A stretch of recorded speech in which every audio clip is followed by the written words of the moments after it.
La Meridiana. Continuamos con Meridiano BTV y abrimos este espacio con un invitado especial, quien es candidato a la Secretaría General del Partido Opción Democrática, que es Ariel Contreras Medos, abogado con una sólida trayectoria académica y profesional, graduado en Derecho, con maestrías en Planificación, Gestión Impositiva y en Procedimiento Civil. Y con él vamos a tratar muchos temas de interés a propósito de que el país está ardiendo por el tema del Intran, por el tema de los haitianos, que la marcha, que esto, que lo otro. De todo esto vamos a hablar con este joven de Opción Democrática, que me encanta la gente. Los miembros de Opción Democrática como que tienen un no sé qué cada uno. Y te lo digo porque también trabajé con Nicole, que fue candidata Pichardo, sí, con Nicole Pichardo. Y de verdad que sí, José Horacio, un beso para ti, querido. Me ha dolido tanto. Me ha dolido tanto que no se quede en el Congreso, pero sé que va a seguir haciendo un buen papel en la sociedad desde Opción Democrática. Así es, primero agradecer la invitación a Domingo, que le decía detrás de cámara, que crecí viendo como una figura de los medios desde pequeño y siempre admiré mucho su ánimo. Que continúa con él mismo, yo no sé por dónde que él se apaga. No, tiene mucha energía todavía y mucho que dar. Bien, muchísimas gracias, Ariel. Ariel, entrando en materia, como abogado, ¿qué opina de todo esto que se está debatiendo de la reforma constitucional? Mira, tú sabes que una de las principales críticas que tenemos con respecto a la reforma constitucional ha sido la falta de consenso y ese proceso acelerado con la cual se ha querido ejecutar. Ustedes saben que una reforma constitucional debe de partir de un consenso social, de un proceso de crítica y autocrítica, y desde el gobierno se vislumbra como un capricho, de una persona que quiere a toda costa materializar una reforma, sin escuchar los sectores sociales, porque nuestra sociedad, a fin de cuentas, es que se nos va a aplicar esa reforma.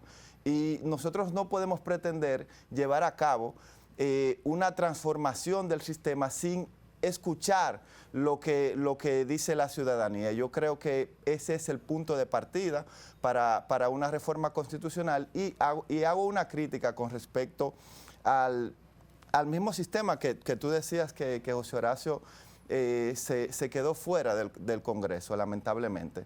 Y es la falta de equilibrio que existe actualmente en este Congreso. Evidentemente, esa reforma constitucional va a ser en cierta medida posible sin consenso, porque el partido de gobierno logró tener una mayoría aplastante dentro del Congreso. Y eso le da a ellos incluso la potestad de darse el lujo de aprobar una reforma constitucional sin siquiera sin pasar por ese consenso social que es tan importante. Qué bueno que tú mencionas la prisa. Tú sabes que yo no me había detenido a pensar en eso y ahora que tú lo mencionas, sí.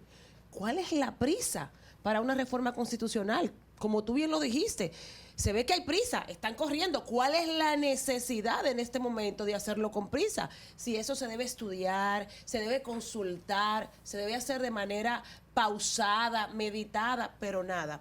No sé qué perseguirán. Ahora me pusiste a pensar. Eso levanta mucha suspicacia. Levanta suspicacia. Porque la última, bueno, la reforma que se hizo posterior a la que habilitó a Danilo en el 2016, la que fue anterior, la que se hizo en el 2009, pasó por un profundo proceso de consulta. O sea, se hizo una consulta popular para transformar. La del 2010, yo recuerdo. Todos los días yo ponía en los canales para escuchar las exposiciones de todos los miembros del Congreso. Exacto. Para cada artículo que se estudió. Se hicieron vistas públicas, se pasó por un proceso de consulta, porque al fin de cuentas la reforma constitucional se le va a aplicar a toda nuestra sociedad. Incluso se están discutiendo, se están abordando aspectos que nunca habían sido modificados como nuestra forma de gobierno. Entonces esas son cosas que se deben de discutir, que la gente tiene que opinar sobre esos aspectos. Ariel, ¿cuáles serían, a tu parecer, las reformas que hay que hacer de manera puntual? ¿En qué áreas fundamentales? Mira, yo creo que una de las reformas fundamentales que nuestra sociedad se debe de abocar es la reforma tributaria.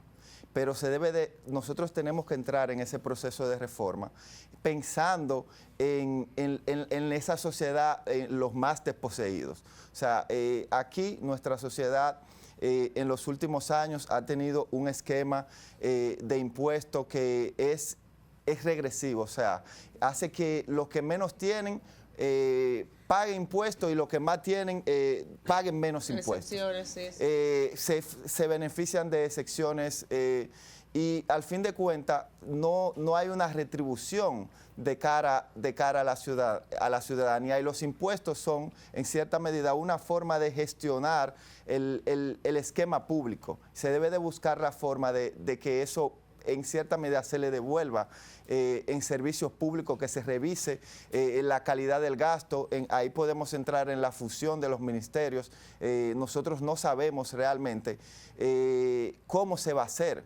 O sea, no ya se está trabajando en no es eso. reducir el gasto solamente por reducirlos. El Estado tiene que seguir siendo eficiente.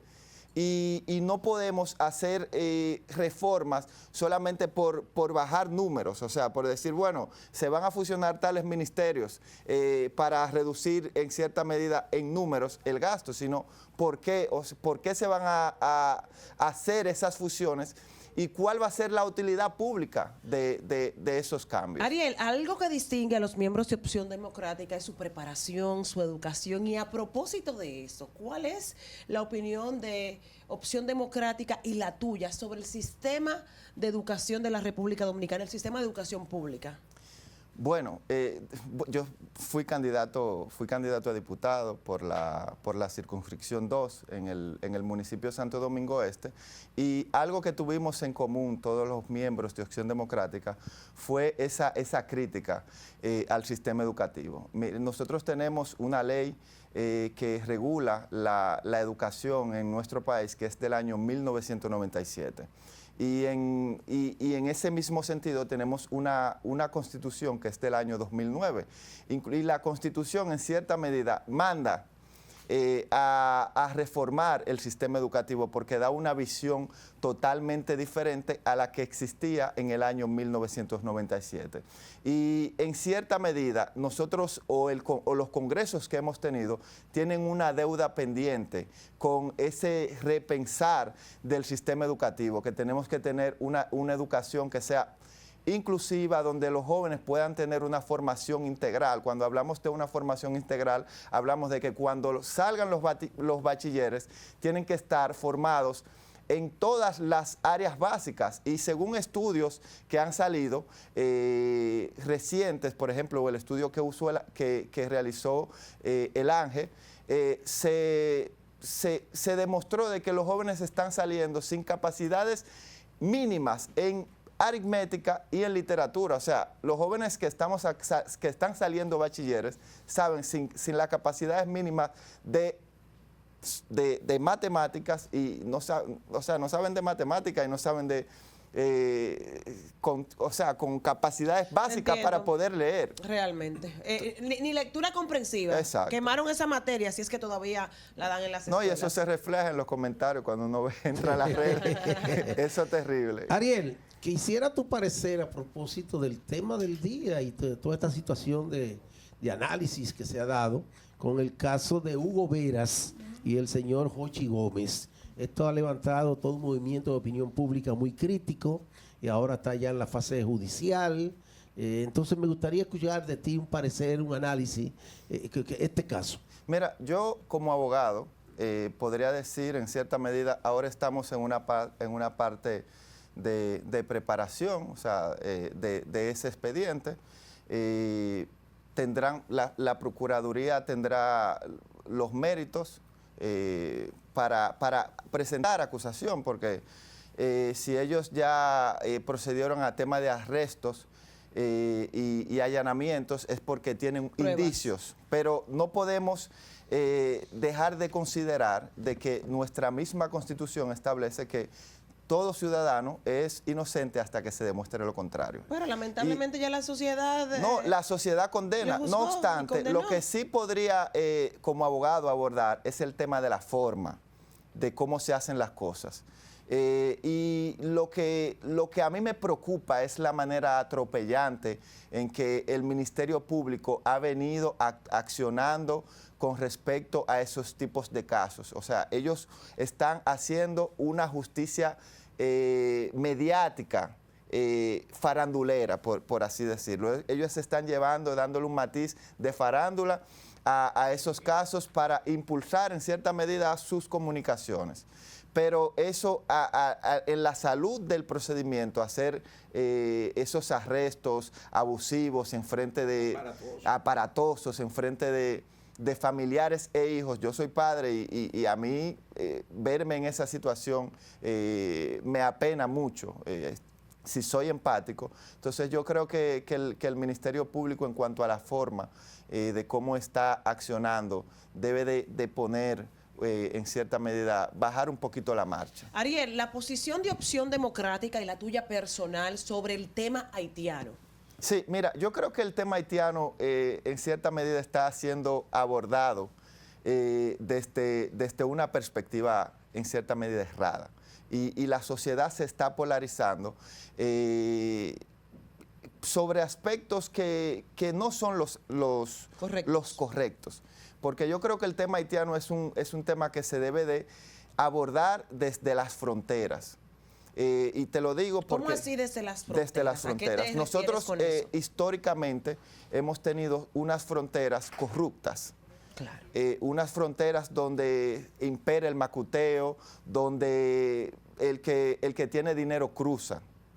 Entonces, no vale de nada nosotros decir, bueno, el presupuesto de salud se está yendo en parturientas, pero evidentemente que si fuéramos nosotros, que estuviéramos en esa situación como dominicanos, donde no tenemos un sistema de salud adecuado para dar a luz, nos vamos a mover, vamos a migrar, como ha pasado con más de 1 millón de dominicanos que viven en Estados Unidos, que se fueron buscando una mejor calidad de vida. Entonces, en Haití no hay un sistema de derecho, no hay ningún tipo de garantía. Entonces, si tú, estando en Haití, buscas 10, 15 mil pesos, puedes cruzar para acá, evidentemente que ellos los van a hacer. Entonces, yo creo que el control se debe de establecer primero en las fronteras, modernizar las fronteras, porque, mira, yo estuve en un estudio con una organización internacional que estaba investigando precisamente sobre el tráfico y trata de personas, y estuvimos en la frontera. Y yo vi cómo el macuteo, cómo se le pasa un guardia, se cruza en un motor. O sea, eso, mientras eso impere, no importa de que deporten 10,000, van a entrar 20,000 por las fronteras. Y esa misma persona que se van, también le tienen un negocio, porque agarran a uno y allá tienen que buscar 20,000 y vuelven. Entonces, ese negocio que existe en la frontera es lo que nosotros tenemos que regular. Nosotros tenemos que regular la migración a través de la frontera y empezar a aplicar la ley de trata y tráfico de personas. Aquí cualquiera lo agarran con un minibús que vienen con 20. Y no pasa nada. Y no pasa nada, no hay ninguna condena y tenemos una ley que no se está aplicando, que es la ley de trata y tráfico de personas. ¿Por qué se siente que organismos internacionales inciden en este trato que se le da a los haitianos, si se quiere, privilegiado, al margen de la ley, como la OEA, la ONU, el Canadá y otros países? Bueno, yo creo que el aspecto que abordan mayormente esos organismos internacionales son el respeto a los derechos humanos, fundamentales. Que no solamente se nos exige a nosotros, se les exige a otros países, y como nosotros tenemos ese flujo, esas deportaciones constantes, esos organismos internacionales evidentemente que van a tener los ojos puestos en cómo se tratan a las personas cuando se van a deportar.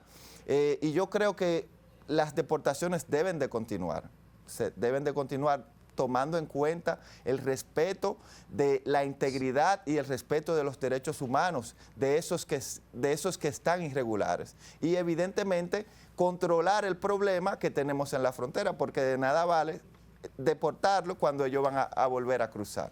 Ariel, ya por último, nos tenemos que ir lamentablemente tus aspiraciones a la Secretaría General de Opción Democrática. Sí, mira, tengo que mencionar a mi amigo Javier Blanco, que es miembro a la dirección política. Nosotros en Opción Democrática estamos en un proceso... Mi colega, Sí, de sí. bienes raíces. Sí. Nosotros estamos en un proceso de renovación. Ustedes saben que Minuta Vares Mirabal es la presidenta de Opción Democrática, pero a partir del próximo domingo nosotros tendremos nuevas autoridades. En cierta medida, Minú está pasando la antorcha. La única candidatura a la presidencia que se inscribió fue José Horacio Rodríguez, que a partir del próximo domingo va a ser el nuevo presidente de nuestro partido. ¿Cómo que va? ¿Ya está elegido? Sí, porque fue el único candidato que se inscribió. Ah, pero excelente. Entonces ya lo del domingo es para darle formalidad. No obstante, a la Secretaría General y a la dirección política, que está compuesta por 16 miembros, sí vamos a elecciones. Tiene que venir para acá, José Horacio, la semana que viene. Bueno, le pasamos el mensaje. Sí. Y nada, Opción Democrática el próximo domingo va a renovar sus autoridades y estamos de cara a un proceso de reestructuración y crecimiento, porque de aquí al año 2028 Opción Democrática le falta mucho que dar. Ay, ¿Estarán dadas las condiciones para llegar al poder, como se dice? Bueno, yo creo que las condiciones las tenemos que generar nosotros. Tenemos que abocarnos en un proceso de crecimiento, en un proceso de crear nuevas militancias para que de aquí al año 2028 los partidos, o sea, no tengan esa posibilidad de quedarse con todo el poder y que haya mayor contrapeso tanto en el Congreso y en los ayuntamientos. Muy bien, Ariel. Muchísimas gracias por haber aceptado nuestra invitación. Las Gracias puertas a están abiertas ustedes. para cuando quieras volver. Un placer, gracias. Muchos éxitos, hermano. Bien. Ahora nos vamos a una breve pausa, pero cuando regresemos, prepárese porque vamos a conversar y quién sabe si bailar salsa con Alexa Mil. No se muevan. Entrevista Meridiana. Entrevista Meridiana.